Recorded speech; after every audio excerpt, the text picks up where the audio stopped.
আসসালামু আলাইকুম। হ্যালো বিয়াস, আজকে আমার এই ঘুঘু পাখিকে আমি গোসল করাচ্ছি। আজকে আর মন চাইছে মনে হয় গোসল করবে। ওকে আমি খাবার জন্য পানি দিয়েছিলাম, তো পানির ভিতরে শুধু গোসল করার জন্য ছটফট করতেছে।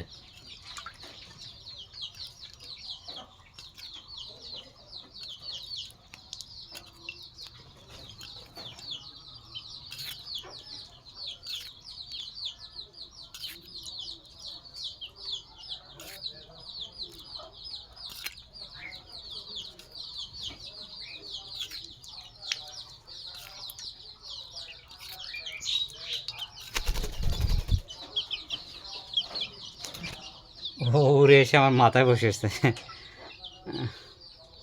গোসলটা ঠিক মতো হয় নাই। ধন্যবাদ সবাইকে।